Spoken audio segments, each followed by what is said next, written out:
Assalamualaikum warahmatullahi wabarakatuh.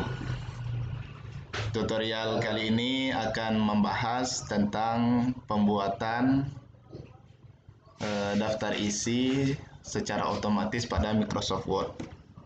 Nah, di sini saya sudah mengaktifkan Microsoft Word saya. Seperti ini kira-kira tampilannya. Barangkali selama ini kita membuat daftar isi itu secara manual. Mungkin seperti ini saya perlihatkan. Misalnya daftar isi. Ada bab 1 misalnya pendahuluan. Nah, kita akan mengisikan halamannya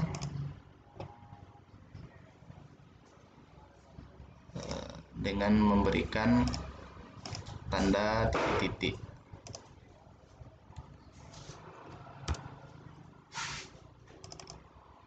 Seperti ini. Kemudian kita isikan halaman berapa? Halaman 1 misalnya. Ya.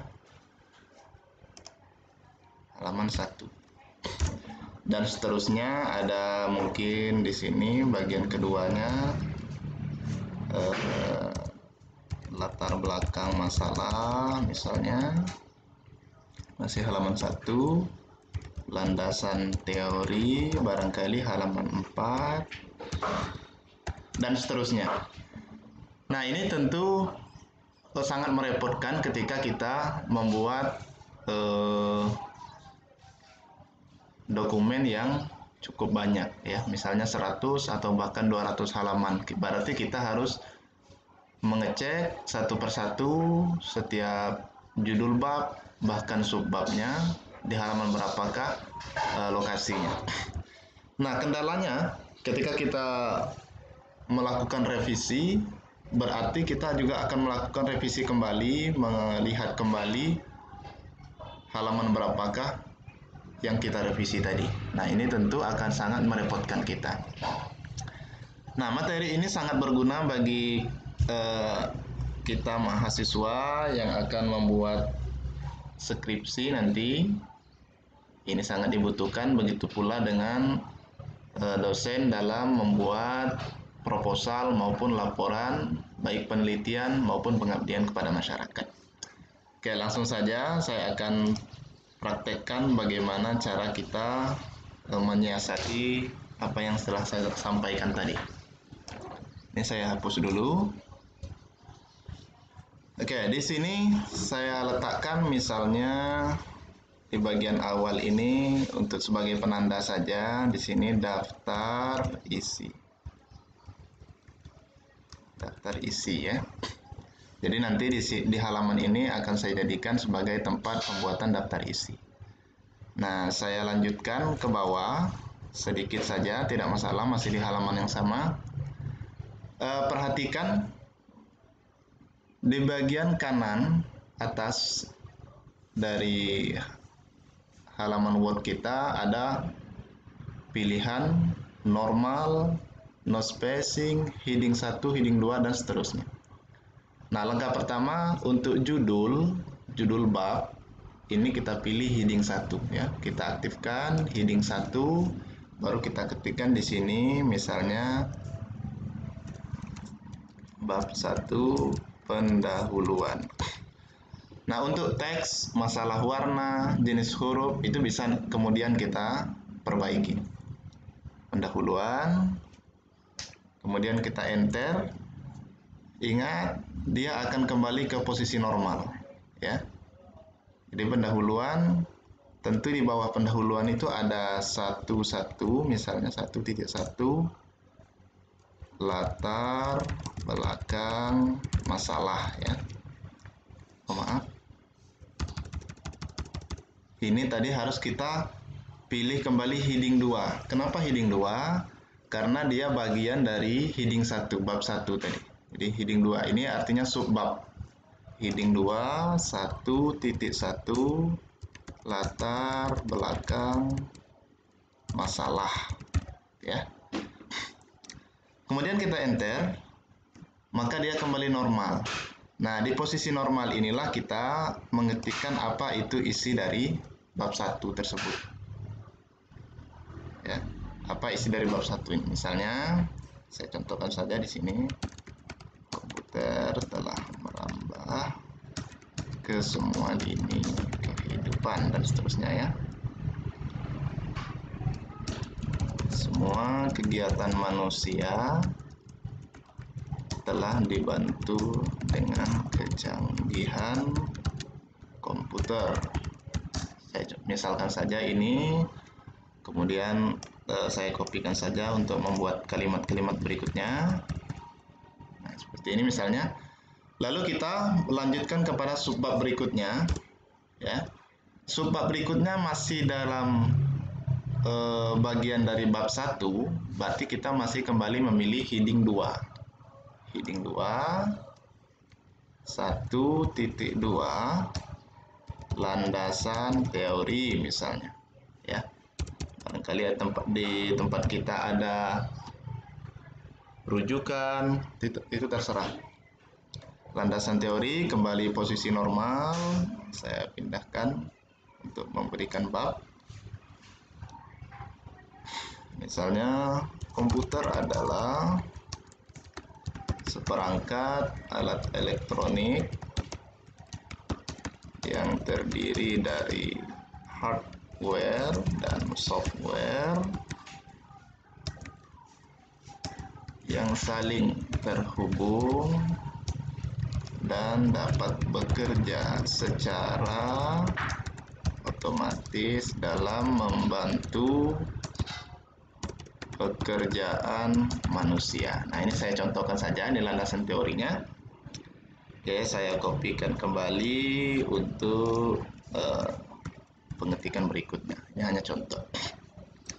Nah, bagaimana jika kita kembali memiliki subbab kembali, ya, bagian dari landasan teori ini, maka kita pilih heading 3, artinya anak dari heading 2 ini. Kita pilih heading 3, berarti di sini 1.2.1. Nah, misalnya ini komputer era terkini misalnya ya. Nah, di sini kita jelaskanlah komputer era terkini misalnya apa. Saat ini kecanggihan komputer telah mencapai pada puncaknya misalnya, yaitu piranti kecerdasan buatan atau dikenal dengan istilah artificial intelligence ya. Nah, ini berarti bagian dari subbab landasan teori. Nah, kalau kita ingin melanjutkan ke bab 2, bab 2 berarti kita kembali ke heading 1. Kita klik kembali heading 1. Kita masukkan di sini bab 2. Misalnya di sini metode penelitian. Ini hanya contoh saja. Sebenarnya bab 2 ini adalah landasan teori tadi ya. Landasan teori. Oke. Anak dari landasan teori barangkali ada, kita kembalikan ke heading 2. Berarti ini 2.1. Ya. Pengertian komputer. Nah, saya ganti saja di sini. Pengertian hardware misalnya. Oke. Nah, silakan kita jelaskan di sini. Hardware adalah perangkat keras pada komputer. Disebut dengan hardware karena mengarah pada jenis benda ini yang bersifat kasat mata dan dapat dipegang. Itu kira-kira pengertiannya. Kita lanjutkan, kalau memang masih ada bagian dari bab 2, subbab yang keduanya, kita heading 2 kembali, misalnya 2.2. Misalnya penelitian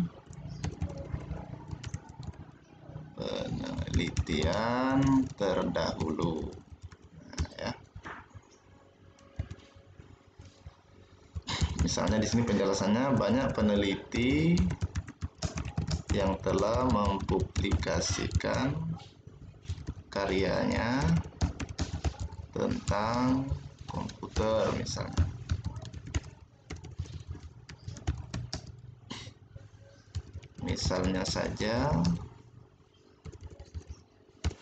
Misalnya tentang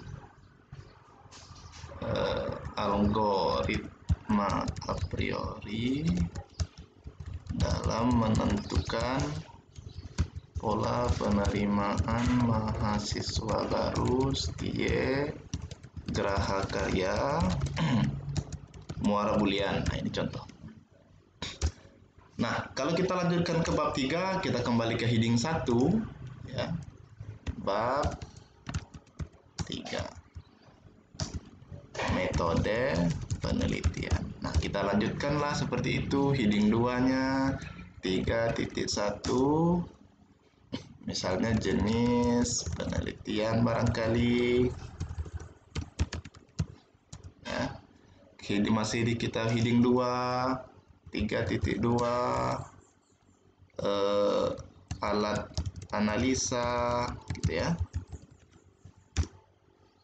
Masih di heading 2, 3.3. Tahapan penelitian. Kita lanjutkanlah juga dengan bab berikutnya, heading 1 kembali. Bab 4, sejarah organisasi ya. Ini artinya lokasi kita penelitian. Bab 5, heading 1 kembali. Bab 5, hasil penelitian dan pembahasan. Heading 1 kembali. Bab 6, penutup ya. Kemudian yang terakhir heading 1 kembali, daftar pustaka. Oke. Nah, ini saya contohkan, saya enter karena bagaimanapun bab 2 itu harus di awal dari halaman. Ini bab 2, bab 3 juga di awal halaman. Kita rapikan.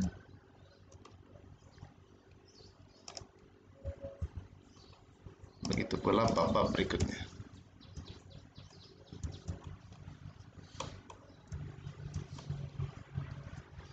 Nah, bagaimana kita menampilkan daftar isinya?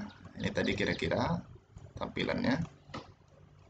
Nah, kita kembali ke awal karena daftar isi di bagian awal letaknya. Ini tadi. Saya letakkan kursor di sini, saya hapus kembali ini. Nah, cara menampilkan daftar isinya, kita ambil menu references. Di sini di sudut kiri ada table of contents, artinya daftar isi ya. Konten itu daftar isi. Kita lihat automatic tabel 1. Kita klik. Nah, ini dia hasilnya. Secara otomatis daftar isi kita telah terisikan. Kita tinggal ganti judulnya, kita letakkan di tengah barangkali. Kita ganti dengan daftar isi. Nah, ketika kita update, daftar isi pun akan muncul ya. Untuk memperbaikinya tinggal klik update, kemudian update entire table. Oke kan? Nah, inilah hasilnya.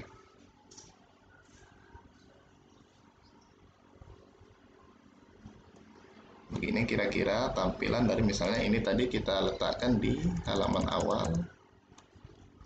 Nah, ketika kita update, kita klik dulu daftar isinya, kita update, maka dia berubah halamannya menjadi halaman 2, tadi halaman 1.